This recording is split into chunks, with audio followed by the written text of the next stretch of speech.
Hello everyone, exam में आपका स्वागत है। गाइस, यूपीएससी का एसएससी का एग्जामिनेशन प्रीलिम्स होने वाला है। ठीक है, तो इसमें क्या इंस्ट्रक्शंस रहेंगे ई एडमिट कार्ड के, तो जो इंस्ट्रक्शंस हैं वो मैं आपको डिस्क्लोज करने वाला हूँ। और ये सारे इंस्ट्रक्शन 1 टू 1 सुनिएगा। एक भी इंस्ट्रक्शन अगर आपने मिस किया, अगर कोई चीज़ अगर, तो फिर आप खुद भी इंस्ट्रक्शन को पढ़िएगा, क्योंकि कोई भी चीज़ मिस नहीं होनी चाहिए। आपका एग्जामिनेशन का सबसे बड़ी बात है। ठीक है, चलिए शुरू करते हैं। First, check the e admit card carefully for discrepancy if any case in UPSC. अगर आपके एडमिट कार्ड में कोई भी आपकी फोटो, सिग्नेचर, कोई भी इशू है, तो ऑफिशियल जो यूपीएससी की मेल आईडी है, वहाँ पे आप उनको कॉन्टैक्ट करके रिस्पॉन्स कर सकते हैं। आप अपना ई एडमिट कार्ड डाउनलोड करके प्रिंट आउट निकाल के रख लीजिए और चेक कर लीजिए इस चीज़ को। दूसरा, mention your name, roll number, registration ID, name and year of examination in all correspond with UPSC. ठीक है, ये सारी चीज़ें यूपीएससी के थ्रू हैं और यही सारी चीज़ें आपको चेक कर लेनी है। अपनी फोटो, सिग्नेचर, इसलिए ये फोटो वेरिफिकेशन में वो चीज़ रिक्वायर्ड है। तीसरी चीज़, आप वहाँ क्या-क्या लेके जा सकते हो? अपना एडमिट कार्ड, मैं हाइलाइट कर देता हूँ। एडमिट कार्ड का प्रिंट आउट, ऑनलाइन मतलब फ़ोन में नहीं चलेगा, along with original photo identity card, मतलब आपका आधार कार्ड, पैन कार्ड, डीएल। ठीक है, who's number is mention in E admit card, जिसका आईडी नंबर आपने एडमिट कार्ड में मेंशन किया है, चाहे वो आधार कार्ड का किया हो, चाहे वो पैन कार्ड का किया हो, चाहे वो डीएल का किया हो, जिसका भी आपने आईडी नंबर डाला है, वही लेके जाना है, वही उससे मैच करेंगे। इन केस ऑफ इस session to secure the admission to the examination hall, क्योंकि आपको एडमिशन हॉल में एंटर किया जाएगा। E admit card must be present till the declaration of the final result of the civil service examination.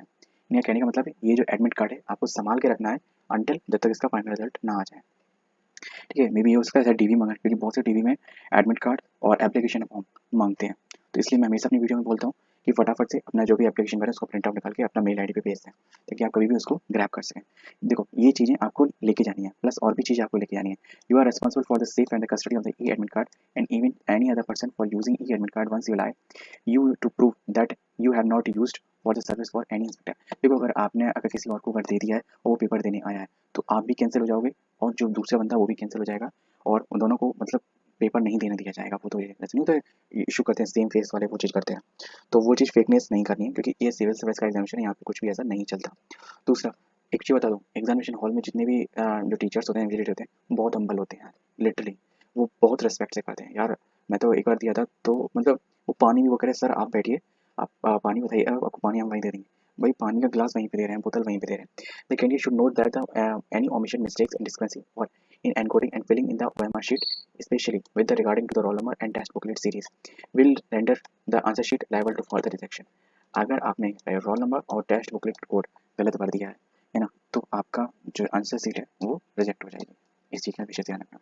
दूसरा, क्योंकि OMR में सबसे बड़ी गलती यही होती है, तो 5 मिनट दे देना भरने को और गोले भरने को, कोई दिक्कत नहीं है यार। 5 मिनट में पूरा पेपर आपके 2 घंटे का टाइम मतलब डिसाइड करेगा कि वो सही हुआ कि गलत, तो इतना तो बनता है। ठीक है, please note that the entry into the examination venue 30 day closed 30 day minutes before the schedule of the compensate. मतलब इनका कहने का मतलब है 9 बजे का, 9:30 बजे का, 9 बजे गेट क्लोज हो जाएगा।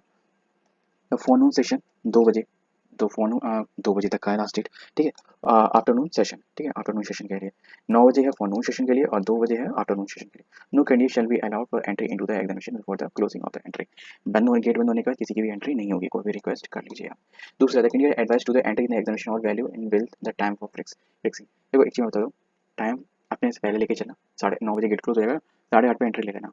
कुछ चीज़ें अलाउज होती हैं, चेकिंग वेकिंग करने में, आपको वहाँ तक पहुँचने में थोड़ा टाइम लगता है, पानी वानी पीना, फ्रेश व्रेश होना, मतलब वॉशरूम वगैरह, तो वो सब चीज़ आपने प्रिपेयर करा। दूसरा, the candidate should not, they shall not be allowed to appear at any other examination venue except the venue पे। जैसे फॉर एग्जांपल, आप जैसे कि किसी और सेंटर पे बाई मिस्टेक पहुंच गए, आपने ध्यान नहीं दे पाया, सेम कॉलेज के अलग अलग ब्लॉक्स हैं, एक 2 किलोमीटर दूर है, एक आपके 2 किलोमीटर पास है ना, तो आप अपने पास वाले में चले गए और आपको अपने उस चीज़ का ध्यान नहीं रहा, तो ऐसा नहीं चलेगा। आप अगर बाई मिस्टेक अगर आ गए हैं, तो आपको एग्जामिनेशन नहीं देने देंगे। आप वहाँ अगर पहुँच पाएंगे टाइम पे, आपके जो एडमिट कार्ड में वेन्यू दिया गया वहाँ पे, तो ही आपको ठीक है। क्योंकि अब जैसे कि बहुत से बड़े बड़े कॉलेजेस होते हैं जिसमें विंग अलग अलग होते हैं, विंग को अगर पहुँचते पहुँचते ही लगा आधा किलोमीटर का गेयर हो जाता है, और उसमें आप पैदल ही चल सकते हो। कॉलेज में कोई ऑटो रिक्शा बाइक तो चल नहीं सकती। हाँ, अपना कॉलेज तो पता लगता है। Next, the read the special instructions for the candidate to admitted to the examination given the rules and regulation available the examination notice and poster containing the instruction for outside the examination venue. कुछ instructions वगैरह examination centre के बाहर होंगे, जिसमें आपका roll number वगैरह उसके साथ होंगे, तो वो आप चाहें वो देख सकते हो, उसके अकॉर्डिंग आपको कंटिन्यू करना होगा। नेक्स्ट, योर कैंडिडेट, यही चीज़ होते हैं इंस्ट्रक्शन, और कुछ वगैरह नहीं होते हैं। Your candidate to be to the examination hall is provisionally. इसका आपका एग्जामिनेशन देना और क्लियर करना ऐसा नहीं है कि आपका परमानेंट सिलेक्शन हो जाएगा, दैट इज प्योरली प्रोविजनल, सारे प्रोविजनली होते हैं। एक चीज़ है, आपको इसमें ब्लैक बॉल पेंट लेना है, इसके अलावा कुछ भी अगर आप ब्लू से कर देंगे तो आपको इवैल्यूएट नहीं किया जाएगा मेरे ख्याल से। एक्सेप्ट दिस, अगर किसी भी करेंगे इवैल्यूएट नहीं किया जाएगा। नेगेटिव मार्किंग इसमें है, ठीक है? जैसे कि आप जानते हैं जो भी होती है, ठीक है? वो नेगेटिव मार्किंग है, तो वो चीज़ आपको माइंड मेकअप करके चलना पड़ेगा। तो मैंने आपको मेन चीज़ आपको बता दी, the candidate may please to ensure that all the details such as name, photograph, QR code and on their e admit card are correct, ठीक है? In case of any discrepancy they may contact to the UPSC in this regard. मैंने आपको video starting में ही बता दिया था कि इसके रिगार्डिंग अगर कोई भी इशू होता है, 5 चीज़ें मैंने आपको बताई, कोई भी दिक्कत होती है तो आप फटाफट से यूपीएससी की जो मेल आईडी है उस पे आप कॉन्टैक्ट कर सकते हैं और अपनी क्वेरी अपना रोल नंबर, रजिस्ट्रेशन नंबर के साथ भेज सकते हैं और वो तुरंत आपको रिस्पॉन्स करेंगे विदिन 24 आवर्स। ठीक है? The all candidate advice there should be visit the confirm there examination centre with at least 1 day prior. ये कहने का मतलब अगर एग्जामिनेशन सेंटर दूर हो तो एक दिन पहले पहुंच जाइए ताकि आप टाइम पे सेंटर पहुंचे, क्योंकि सुबह मॉर्निंग 9 बजे का है तो आसपास एक लागत एक मतलब 10-15-50 किलोमीटर तक का तो आप वेट कर सकते हो, जल्दी पहुंच सकते हो, क्योंकि आप पे सब कुछ डिपेंड है। ठीक है? जो आईडी है, फोटो आईडी कार्ड, वो ओरिजिनली रजिस्टर्ड नोटिफिकेशन के अकॉर्डिंग ही होनी चाहिए जो उसमें दी गई है कि मतलब ये आईडी चलती है। दूसरी मेन चीज़ है, मैंने आपको बता दी, आईडी वही चलेगी जो जिसका नंबर आपने इसमें भरा है। ऐसा नहीं फॉर एग्जांपल आप अपनी आईडी कहीं लॉस कर देते हो तो उसको रीइश्यू करवा लो, ठीक है? उसका कलर प्रिंट निकलवा लो।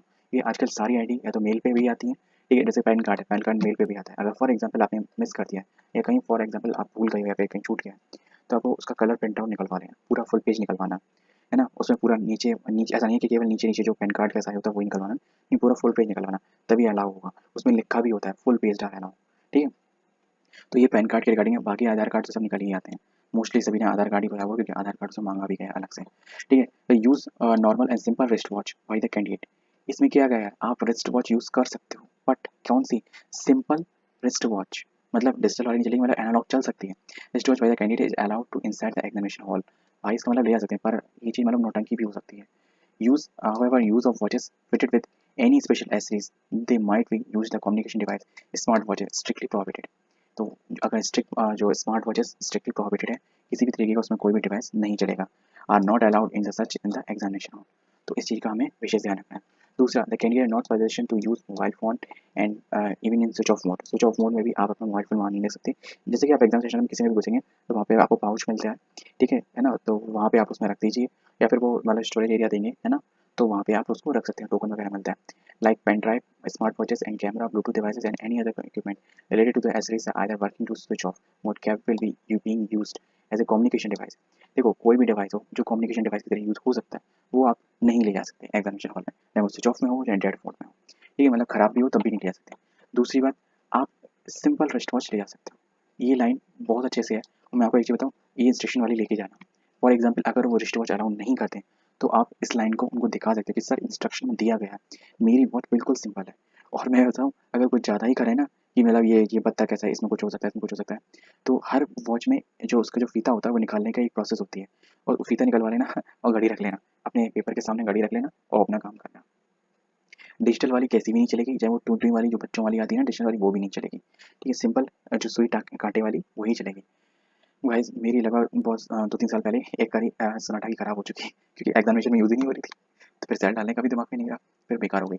चलो यूपीएससी ने एक गुड इनिशिएटिव तो लिया और ये इनिशिएटिव बहुत से रिगार्डिंग बच्चों की क्वेरीज थी कि पिछले साल कि उनके रूम में घड़ी नहीं है, घड़ी है तो बैठे अप साइड और बैक साइड में घड़ी है, तो मुड़ते-मुड़ते देखेंगे तो भी मतलब सीधी सी बात है कैमरा में दिखेगा कि बच्चे बात कर रहे हैं पीछे, नकल कर रहे हैं, तो ये भी चीज़ बहुत से इश्यू आए थे। तो बट इसके रिगार्डिंग मेरे ख्याल से ये चीज़ है कि normal and simple watch then you could be allow in the examination. तो गाइज़ मैं यहीं से इसी बात से मैं पूरी वीडियो को कंक्लूड करता हूँ।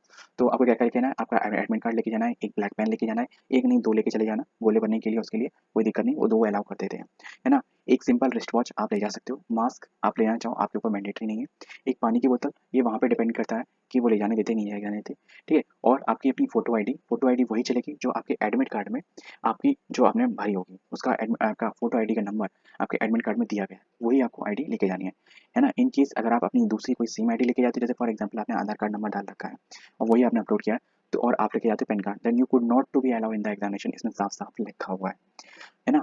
और इसके रिगार्डिंग आप कोई वहाँ पे इश्यू भी क्रिएट नहीं कर सकते क्योंकि वो स्ट्रिक्टली रूल्स है, वो अलाउ नहीं कर सकते इन द एग्जामिनेशन। तो बस मैं यहीं वीडियो पे खत्म करता हूँ। बाकी अपनी जो ड्रेस है वो फॉर्मल रखिएगा, गर्मी का टाइम है तो होपफुली आप हाफ ही पहन के जाएंगे तो दैट्स वे मोर प्रेफरेबल। वहाँ पे बस चेकिंग तो सिंपल ही होती है ना? But all in all depend on you, ठीक है? कोई भी तरीके का इशू क्रिएट मत कीजिएगा किसी भी इन्विजिलेटर से, किसी भी पर्सन से वहाँ के, कोई भी ओवर टॉक मत कीजिएगा, जो वो बोले उस तरीके से नॉर्म्स के अकॉर्डिंग फॉलो अप कीजिएगा। अगर आपको लगता है आपकी बात सही है, इन रूल्स रेगुलेशन में आपकी बात लिखी है, आपको उनको सीधा ये रूल्स दिखा देने हैं। ये रूल्स इसीलिए एडमिट कार्ड के साथ पंच करके दिए जाते हैं कि आपके एग्जामिनेशन पर्टिकुलर सेंटर पे वो किसी भी तरीके के आप पे अपने रूल्स थोप ना पाएँ। तो बस। और हाँ, जाते-जाते मैं एक चीज़ बताऊँ, आपकी फ़ोटो, नाम, admit roll number, registration number, QR code, किसी भी तरीके का मिसमैच हो, ठीक है? तो आपको वो चीज़ करना है। और हाँ, आपको फ़ोटो लेके जानी है कि नहीं लेके जानी है, ये भी चीज़ें मैंने आपको बताई नहीं कि नहीं बताई। The candidate should be the photograph in the e admit card is not clear and is without have is name and date of photograph, ठीक है? Then you will have to bring a photo identity card along with 2 passport size photograph with her is a name and date of photograph, one of for each session and appearing with the examination within undertaking। देखो, अगर आपकी photo साफ़ नहीं आती है, आपका नाम साफ़ नहीं आता है और उसमें जो आपका डेट ऑफ फ़ोटोग्राफ है वो साफ़ नहीं आती है, तो आपको फ़ोटोग्राफ लेके जानी है। अगर साफ़ आती है तो ऐसा कोई भी इश्यू नहीं है। बाकी आपके ऊपर डिपेंड है कि आप ले जाना चाहें कि नहीं। तो बस मिलते हैं नेक्स्ट वीडियो में। जय हिंद।